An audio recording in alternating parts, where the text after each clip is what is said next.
What's going on, everybody? Happy Friday to you. Welcome back to the Die Hard MMA podcast. Your boy, as always, Clint here on Pub Sports Radio, and this is the undefeated post-weigh-in show. That's right, we are taking one final look at these fighters as they step onto the scale, and we try to take any last little bit of information that we can add to our handicap and make the most money possible at tomorrow's UFC London. Last reminder, folks, morning fights. If you're here in the good old US of A, those bad boys over in London, big time difference. We're talking mimosas and waffles. We're going to be waking up, rolling out of bed, stuffing your face with a breakfast burrito, and then watching people punch each other in the mouth. I personally am very much looking forward to it, but make sure you get your bets in nice and early tonight, because if you don't do it tonight, you might roll out of bed and miss the first couple fights of the card. So get after it. All right, let's dig straight on into this bad boy. You've got Daniel Barrez taking on Filo. Barrez came in at 125, Filo 126. No problems whatsoever for either guy. Very relaxed was Barrez on the scale today. Filo had his sunglasses on, which is questionable, but he's kind of coming from like the Charles Oliveira camp of things, where I think that's just maybe his thing on weigh-in day. I don't like it, but it is what it is. Very respectful face-off. Filo was absolutely like bouncing on the balls of his toes here. He was very excited for this fight. Slight size advantage for Filo. My cap of this fight has not changed all week. I kind of like the under. I kind of like Filo. I'm not sure Barrez is this great prospect that everyone's making him out to be. Yeah, he probably has a cardio and a striking advantage. However, Filo has a grappling advantage, and he's already got the UFC level experience. I think either of these guys could be finished, so violence is probably the best way to go. No bet for me yet at this point in time. I think I'm just going to stay off it. This is going to be a fun, exciting way to start the event. I'm either going to bet it under or nothing. Next up, you've got Bannon taking on Bruna Brazil. Both women came in at 115 pounds. Bannon looked good on the scale today. Big old cheesy smile on her. No problems with Bruna Brazil. Looked very confident, locked in, very solid. Brazil does have a size advantage here in this spot, and Bannon was barking at her. I mean, she got up there in her face and was talking to her with authority, making you think that she's got something up her sleeve. But I can't get around the fact that I think Bruna Brazil is a better version at this stage of Shauna Bannon. I'm not impressed with anything I've seen so far from Shauna Bannon. Both these ladies have a good, big, solid left kick. Brazil, I think, is going to have the strength advantage. She is slightly larger. She's got a good body lock on her. I just think this is going to be a close competitive fight, and I would not be at all surprised if the judges rob Bruna Brazil, because we're in Shauna Bannon's backyard and she's got that Conor McGregor stamp of approval. So kind of lean towards the over, kind of lean towards a split decision. If I had to make a pick money line, I'm going Bruna Brazil, but very low-level women's MMA. Anything can happen in this one. I wouldn't be surprised with any outcome whatsoever. Yanel Ashmoz takes on Chris Duncan up next. This seems to be the Twitter civil war of the week.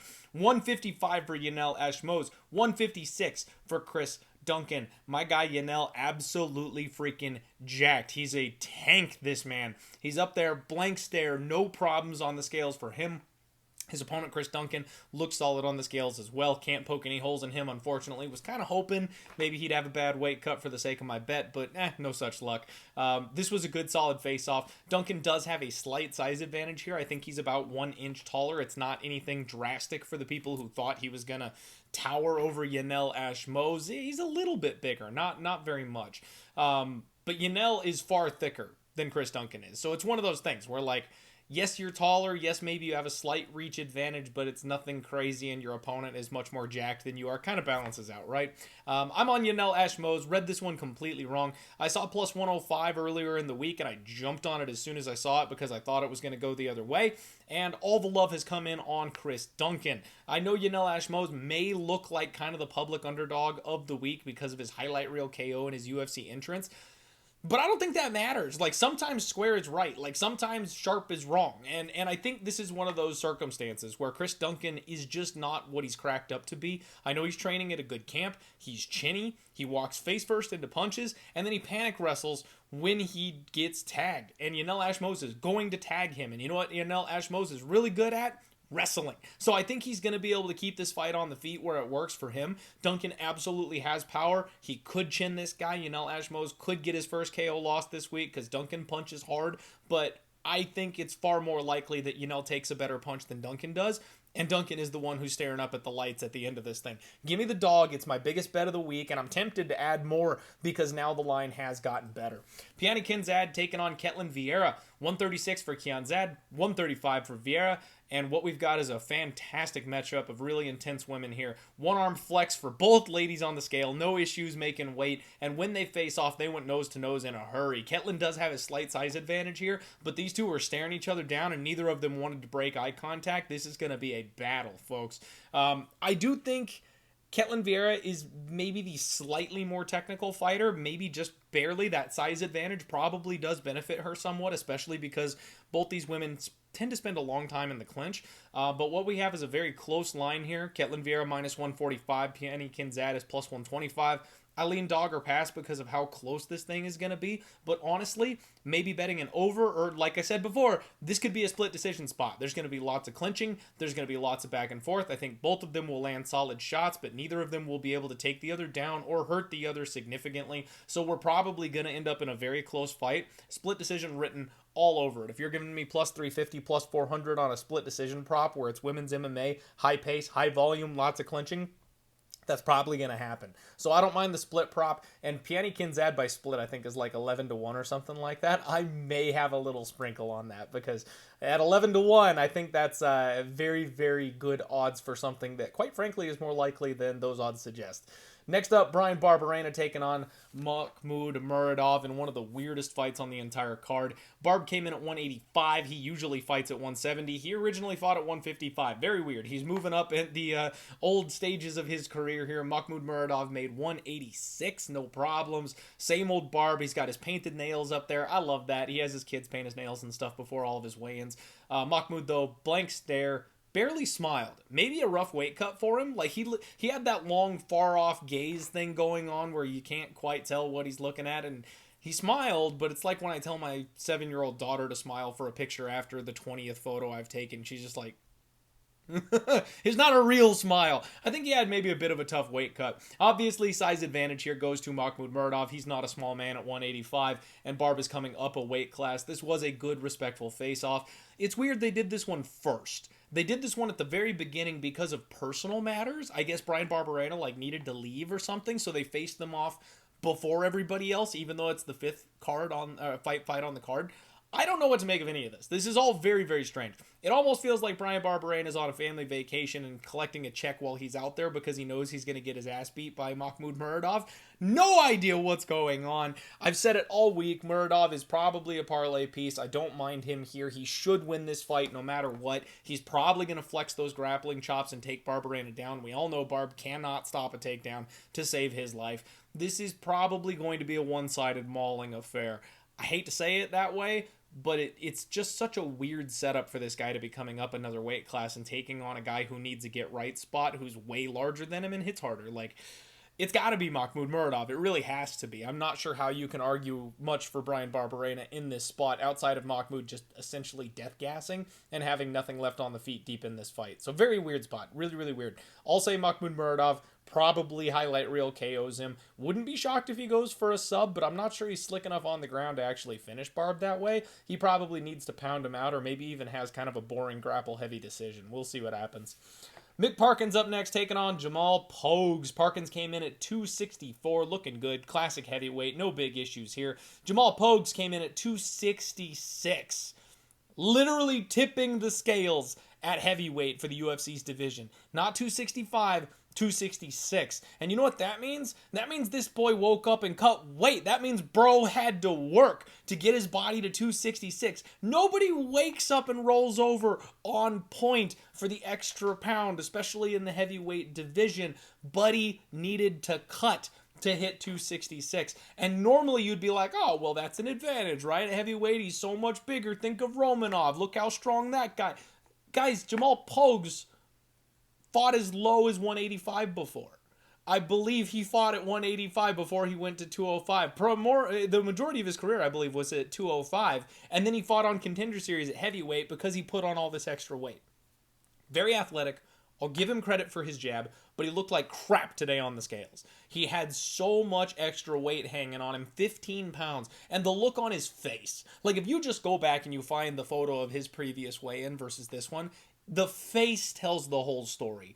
He was a big flabby boy, but you could see the outline of abs. He put some work in, he was feeling himself, he was feeling good. That fight, he looked like he was ready to go. This fight, he's got man boobs, and he's way saggier, and he's just blankly staring off in the distance, put a shirt on as quickly as he possibly could. You know he's embarrassed by the way he looks up there today. I already am on Parkins, and I'm tempted to add more because I really feel like something's either wrong with Pogues or he just rolled off the couch. I don't know if he didn't take this fight seriously or if he's got a medical issue or if he needs a paycheck. I'm not sure what's happening here, but Pogues topping out at 266 doesn't make a ton of sense to me whatsoever. These guys do size up pretty well. Parkin does have the slightest of height advantages. He's the slightly bigger frame out there, but it's the broadness, it's the thickness. His body is built like a heavyweight, whereas Pogues, I think if he got his shit together, could still easily fight at 205. I'm definitely on the dog here in this spot. I don't think I even need the tinfoil cap. Like, the guy came in massively overweight in this spot compared to what we've seen ever before, 15 extra pounds. I don't think it's a good look for Jamal Pogues. I've been on Michael Parkin essentially all week leading up to this. I've heard a lot of love in the community for Jamal Pogues. I think this guy's massively overrated, and I think Parkin's got a good shot to win this one. The one thing I will tell you is I'm extremely tempted on a sneaky play here. Parkin by decision.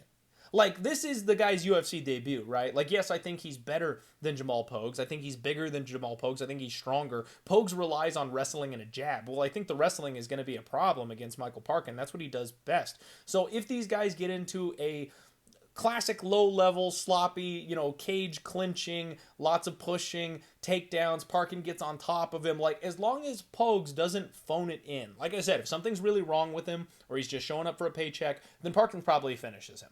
But if he doesn't, if he actually shows up to fight, even though he's overweight, I think this thing goes a full 15 minutes. And if that's the case, Parkin probably wins the decision, and that's plus 750.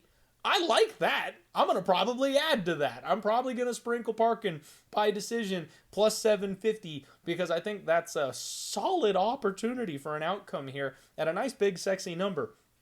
I know he hits hard. I know these are heavyweights. Anything could happen. And especially with the way Jamal Pogues looks, he could just get tapped out in the first round when he gets taken down because he didn't even train for this fight. But if he's at all a competitor here, I think this goes 15. So I like that. That's a sneaky little look there. I should probably grab the tinfoil hat for that one, but we've spent way too much time on this one particular fight when I had a bet on it like 4 days ago. Next up, Yoel Alvarez takes on Mark Diakiese. Both guys 156. Big strong flex for Alvarez. Great smile. No problem. I mean, he looks a little bit rough up there every time, but he's like Jalen Turner. This guy's the biggest guy in the division. He's massive. Of course he had a tough time cutting weight. That's just kind of built into it. Diakiese looked locked in, to be quite honest. He looked good on the scales. No problem there for him.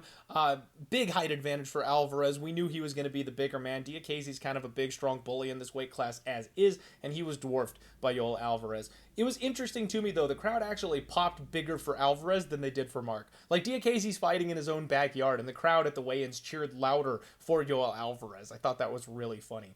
I locked in Alvarez at minus 155 way earlier in the week. I felt like that was a good number, a fair number. You guys know me. I'm always scared of that CLV. When I beat a line move like this, it usually spells death. I don't know why that is, but I can't seem to bring home the bacon. We broke that curse last week when our girl got it done for us. We got in super early on that line, and she ended up bringing it home. So I'm hoping the curse is broken, and we're good to go here on Yoel Alvarez. We'll see tomorrow, but I can't help but be a little bit nervous because of that giant line move. That's not normally how it goes. So I like Yoel Alvarez here in this spot. Whether it's by decision, he could honestly knock him out with those big old body kicks. He's a very violent guy. Looks like he's turning a corner and getting better in that area. And then, of course, the submission threat is always there. I like that money line. I like it at minus 155. I can't preach it quite as much at minus 200. It's a little pricey at this stage. But if that's the way you want to go, then have at it. I do think he wins.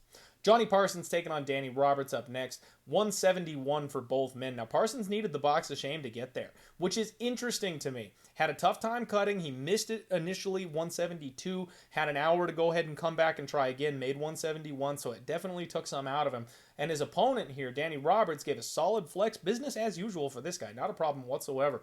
Roberts does have a slight size advantage in this spot. This was a respectful face-off. I've been kind of looking at this one all week, and I keep saying there's a lot of coins that I just do not need to flip on this card. Lots of very close competitive fights. And I've been fading older UFC fighters that are finally ready to be ushered out. That's kind of been my thing here in 2023, and it's worked out really well. But this one has me scratching my head just a little bit. Parsons, I'm not sold as UFC caliber. He won a split on Dana White's Contender Series to get here. I don't know that he deserved to win that split. He got outstruck by like 40 significant strikes. Now he's taking on Danny Roberts, a guy who's solid, who's well-rounded, who's not great anywhere, but is very UFC caliber in basically every aspect of the game.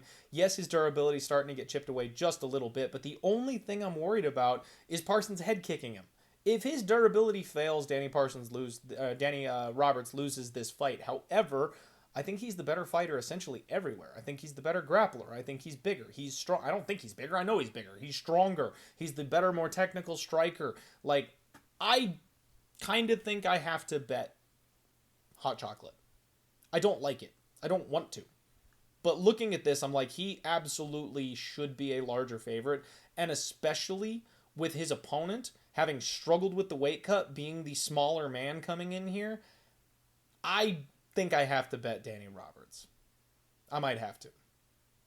And this is one of those ones where I feel gross doing it. Like, and usually those turn out to be the best bets. If you literally don't want to put your money there, but like you must because all the signs point to massive line value on it, they're gross. They make your stomach turn.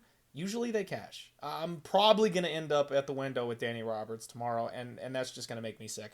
Next up, Davy Grant takes on Daniel Marcos. 136 for both men here. Davy Grant, no problem. Big smile, relaxed, feeling good in his backyard. Daniel Marcos, this guy looks intense. Like every time, always, he is staring at his opponents. If looks could kill, this guy would be undefeated. Oh, wait, he's already undefeated. Gave a solid flex on the scales. These guys size up really well. Davy Grant was trying to have like a fun, showdown, nice face-off, patted him on the shoulder. Marcos wasn't having it. He was staring daggers the entire time. Very intense man here. I want to cheer for my guy Davy Grant, especially at home. Daniel Marcos being undefeated, and from what we've seen, very, very technical, good, solid kicking game. I do think the way he drops his hands is dangerous, and Davy Grant, no pun intended, could take advantage with those big, powerful hooks that he swings. I also wouldn't be shocked with the way Davy Grant's been kind of getting chipped away as far as his durability goes. If he gets stuck at kicking range and gets kicked to death in this spot, totally possible. This is one of those coins that I am not flipping. I don't want to doubt Davy Grant because he's my guy, and he's a boss. But at the same time, I kind of feel like the new kid has got something for him. Minus 140, I don't want to lay chalk on Daniel Marcos when he's unproven at this level still. So I see the value on the underdog Davy Grant, but I think it's going to be a close fight. I'm not going to touch this one. Next up, Joshua Culibao takes on Lerone Murphy. 146 for both men here. No problem for Josh Culibao. Relaxed on the scale. Big smile. Solid flex. Look good. His opponent, Lerone Murphy, is almost the exact opposite. He is jacked. Like, you've got soft body Culibao up there with no issues. The opposite for Lerone Murphy, this guy has to cut big time because all that muscle, but he looks damn good on the scales today.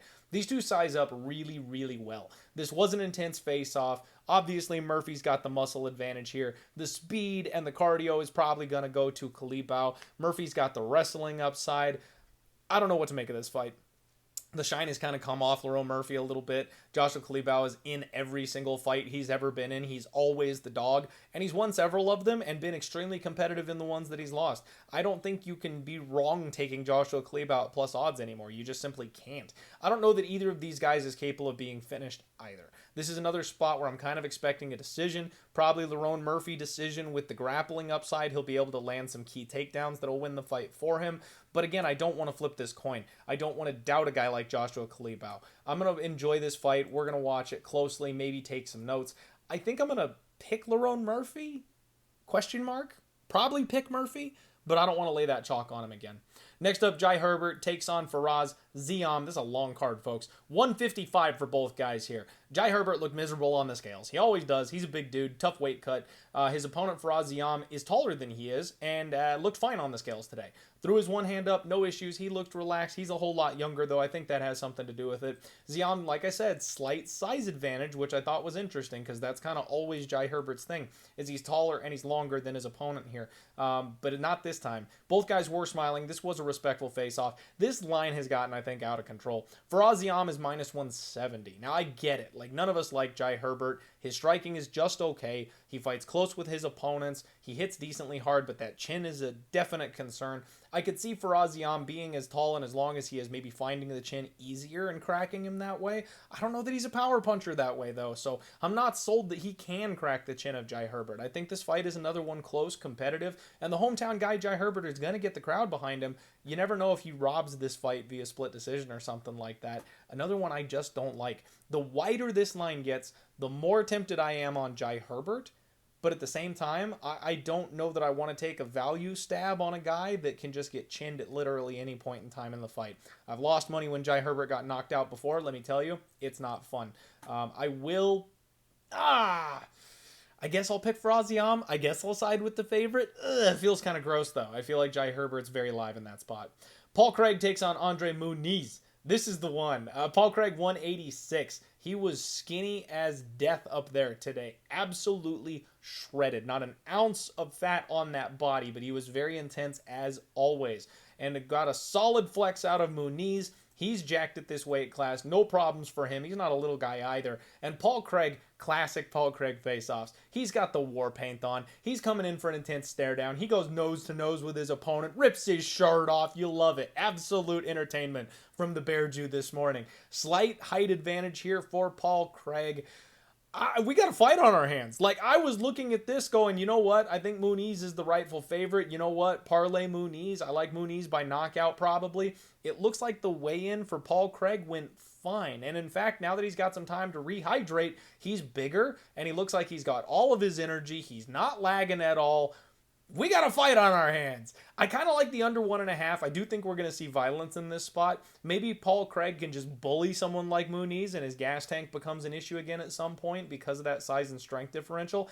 I don't want to change my entire handicap on this fight just because Paul Craig's weight cut went okay. I still think Muniz belongs in the weight class. I still think Muniz has the crisper striking. I still think Paul Craig is chinny and it's not going to help him being 15 pounds lighter. So I do think that Muniz by knockout is probably going to stick with being my pick. I'm going to be a lot less bullish when it comes to playing it though. I have not bet this fight. I haven't tied it into parlays or anything like that. Might be a good live look on this one. You know, people have been memed by Paul Craig many a time before, so I wouldn't be shocked if it happens to André Muniz either, but I still think he should and will win the fight. André Fili takes on Nathaniel Wood next. 145 for Fili, 146 for Wood. No problems for André Fili. It's always tough to see what kind of shape and condition he's in with all those tattoos, but he's in good shape. He looks solid up there. Nathaniel Wood gave a good flex. No issues for him, you know, ever since he moved up to 145. He's very relaxed, very solid making weight because he's a lot thicker up here. Fili obviously has the height and reach advantage here. Respectful face-off. These guys like each other. I still cannot wrap my brain around Wood being a minus 200 favorite. I mean, I know he's a solid high-volume striker. I like his leg kicks. I love his overall game together. But this is a big step up. Fili is not some pushover. And this guy is a natural 145er who's got a huge height and reach advantage in this spot. I can't lay the wood with Nathaniel Wood. I do pick him to win this fight. But again, I think this could be a very close, greasy split decision type of spot. I was tempted on the Fili spread if your book offers like the plus 3.5. Because all he's got to do is win one round off of Nathaniel Wood for that bet to cash. And I think that's definitely possible. I think this fight goes the distance. I think we see a 15-minute back and forth striking matchup. It could even be close, could be a split decision. I don't want to mess with this one. I haven't had the greatest read on touchy-feely recently, and I'm not sold on Nathaniel Wood, so I would like to bet Fili at these big plus odds, but something's holding me back this week. I'm not sure what it is. I'm trying not to ruin what I think is a good, solid card. I've only made 3 bets. 3 bets. I'm going to add a couple before the fights kick off here. I'll tweet those out, obviously. Follow me on social media for my official picks when I put those out. But I think I like my 3 picks more than anything, so I don't want to spoil my what I'm hoping is going to be a good, solid, clean win tomorrow at these fights with a bunch of rando last-second picks that I throw in because I got a little itchy to have some extra action. Molly McCann taking on Julija Stoliarenko, the second most anticipated fight on this card here for weigh-ins. Molly McCann, classic Molly. Enjoying herself, no issues. You know, at the ceremonial, she's screaming the entire time she's up on the stage. She's a good hype man. I love Molly. Julija, on the other hand, she made 125 on the dot. No problems. Gets on the scale and pulls one of these. I was like, Julia! Like, not only did you make weight in front of all the haters, you made championship weight, and she just brushed it off. I was like, oh, I love it. I love it. Stoliarenko's flexing on weigh-in day. These two do not size up well. Molly McCann came in like a bat out of hell, and she's so short, she slammed her forehead into the chin of Stoliarenko instead of going nose to nose, forehead to forehead. Julija was repping that height. She was keeping that chin up, shoulders back, looking down, making sure Molly knows how short she is in this spot. That didn't stop Molly from coming forward and trying to get face to face with her, though. It was really funny, actually. This is going to be a great fight. I can't wait for this thing. I'm very tempted on the under. I think I'm going to find my way to an under. Under 2.5. Looks like you get minus 150, minus 155. I think that makes a ton of sense. Molly McCann bites on the mouthpiece and throws with heat. So there's definitely a chance she can clip and hurt Julija Stoliarenko. We've seen her win by knockout before. Obviously, Julija can hit those arm bars. We have seen women getting snatched by her. That's her main move. And Molly has really struggled with grapplers. So this is a dog or pass spot for me. And I've been saying it all week. I'm not going to lay this price tag on Molly McCann. The only way I'm looking is Julija Stoliarenko. And I just need to see her make weight. I need to see her get on the scale and look decent doing it. She did that. I like how Julija Stoliarenko looked on the scales today. She made it look easy. That's what I want to go with. So I might find my way to the dog here in this spot. I might play Julija and under, kind of as a self-hedge, right? If Molly McCann knocks Julija out, we break even. If Julija wins by sub, you cash both and you're good to go. So I kind of like that strategy, I think. I did forget to mention a little earlier, folks. I've been talking with my guy Andrew from Superbook Sports. The big guy has 2 spots on this card. Not 1, but 2. And one of those is Julija Stoliarenko. He got in much earlier in the week. That was the first notice I got on this card, was that the big guy at Superbook bet Julija much earlier in the week. That line has calmed down since he bet it. So the market is moving that way, tightening this lineup just a little bit. I forgot to mention the other one. I do apologize. This one came in a little earlier today. So recent news. The big guy bet on Michael Parkin, which I'm loving because I did not know that coming into the week, and I bet on him myself. So we are in agreement on Parkin as a dog here this week, me and the Superbook big guy, without any type of coordination or anything like that. I locked that bet in days ago. So that was excellent news for me. Those are the 2 plays from him. Just so you guys know, do with that information what you will. It's a question whether or not I end up on Stoliarenko with him, but we're in agreement on both those picks this week. Next up, Tom Aspinall finally returns, taking on Marcin Tybura. Aspinall 258, Tybura 246. Tom honestly looked really good, but he's like 15 pounds not 15. That's the other guy. But this is the heaviest he's ever weighed in. Tom has never come in this heavy at the UFC level, which is a bit of a question mark, right? Because he's coming off a knee injury. So was he having trouble with cardio? Was this intentional? Is he lifting? I wish I had the answer to those questions, because you're always wondering what these heavyweights are doing when they add that extra mass on. Was it intentional? Was it something they couldn't get off? We have no idea. It does add a little bit of a question mark for me, but he looked good. He looked thick up there. You could still see his abs even with the extra weight on him. So I'm not questioning Tom Aspinall in this spot. Marcin Tybura was classic Marcin Tybura. No problems from him whatsoever, but he always looks the same here. And these guys actually size up pretty well. I thought Tom was bigger. I thought Tom was going to have more of a size advantage here in this spot, and he does not. Not that it makes that big of a difference. I do actually think that extra weight is going to do one thing for Tom, and that's lend the punching power. We've seen Marcin Tybura be knocked out multiple times in the past by these true contender-style fighters, and I know Tom may look to grapple in some circumstances. I don't think he has to here. Tom is going to have no problem being lighter on the feet, quicker, faster, and bouncing around somebody like Marcin Tybura, who kind of plods his way into these fights and then looks to take advantage of grappling later when his opponents get tired. I don't think he's going to be able to out-grapple Tom. So during those striking engagements, even with the extra weight, Tom will be quicker, Tom will hit harder, and I think that extra poundage is going to find its way to Tybura's chin. I like Tom by KO. Really, it's any way he wants to do it. If he wants to take Marcin down, I think he can do that too. If Marcin hangs around for a bit and we go a full 25 minutes, I think there's a pretty low chance of that happening. This fight should probably finish. because either Tom Aspinall is broken and he's not the same, and Tybura gets him out of there with like a crucifix ground and pound TKO situation, or Tom nukes him early in the fight. I'm probably going to look at that KO line if I'm going to bet anything here on this one, or just anchor all the parlays on Tom. Easy hedge out on Marcin Tybura when he's at this plus 350 dog number. That is the Undefeated post weigh-in show, folks. Good luck to you tomorrow at UFC London. Make sure you give me a like on this bad boy. Comment your favorite bet down below. I'm going to be uploading my bet openly spots for the week where you guys can come try and take my cash. There's a link to bet openly down below. It is peer-to-peer betting where you get 1% juice instead of 10, so long term it's going to save us all a whole lot of money. And I've been straight up donating with these picks. The last 3-4 in a row, I keep losing these bad boys. So really, if you want to just come take some of my money, there's no reason not to sign up for Bet Openly and come get some of these Clint bucks. Good luck tomorrow, everybody, on all your degenerate action. We'll see you bright and early on Twitter to talk about all these fights as they happen. Let's roll.